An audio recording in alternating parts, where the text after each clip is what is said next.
the Alpha now? He's got some issues to face. Yeah, he's brought in his troops and he's getting ready for the big battle. But he's also facing the Kenema now, which we now know is Jackson. So Mr. Colton Haynes causing problems.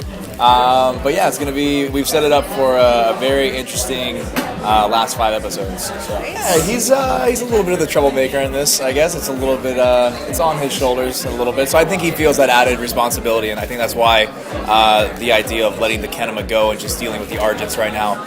I think we said that in the last episode. It's not really something he can do because it is his responsibility. It makes him look bad. So that's the situation that he has to face. Well, we're going to see something really, really large happen in her family that's going to really change the dynamic of everything, and she is going to change completely.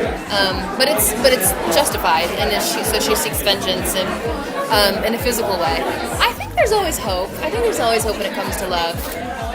But the ultimate question is, like honor and family and trust, and because she wants to trust her grandfather blindly. Because I wouldn't trust Miss Crystal, but she does because she trusts everyone. But she wants to trust her family as well, and she wants to trust her boyfriend, even her friends, the people she loves. So I think that the ultimate question, comes down to who's she gonna trust, and does she choose her family or Scott? Yeah, going through everything that Scott has gone through already in the first season, it's impossible not to mature and grow from those experiences, So he has a lot of knowledge under his belt, and a lot of knowledge about life and how things should be. But it's going to keep progressing during the second season, hopefully throughout the third season and the rest of Teen Wolf, however long that is.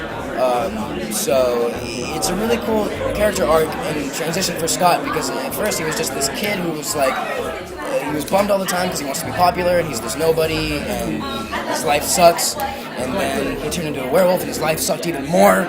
So it was just very confusing for him, and now that he's realizing that he has this power that I'm getting the chills. He's realizing that he has this power that can really affect different people's lives, and that's all he wants to do is not be admired, but just have the power to do something. And now that he does, he's going to use it for good, because he's a good guy and just wants good for people. So he will definitely progress more, become more of a superhero type, and just be this all-around, down-to-earth kid, I hope.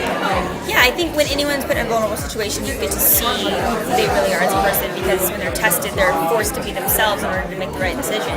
And she always does tend to be by herself, literally, in every scene that she's shooting, or somebody who appears to be a person but is actually, in fact, a ghost. I felt like when she was becoming more humanized, it was because she was surrounded with more non-humans. Definitely saw that, which sort of is eerie if you're more comfortable with things that can kill you at any moment, and do it with 9-inch claws. It is ironic that she's not really in her comfort zone, but she is the most herself, at least.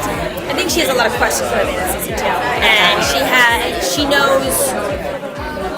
knows what's at stake, but she doesn't necessarily know in what vein to approach it.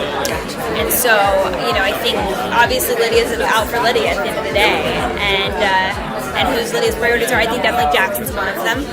And so if Jackson ends up being, maybe not the greatest guy, would she take his side, or would she take somebody, maybe for the greater of the good? So I think Lydia's yet to be tested of exactly how she's going to react to all the news. Because I think it's pretty safe to say that she's finding it out pretty quickly. Finally, after halfway through season 2. Well, I think it definitely starts with the question of why didn't she turn? Why didn't she die from the alphabet of Peter Hale? And so it is going to be interesting to see. I love that she's finally getting to take her own initiative. She'll find out that information, and what will she do with that information? And I'm excited to see her just take charge, whether it be the good or the bad, but just take center stage to make a decision on what to do.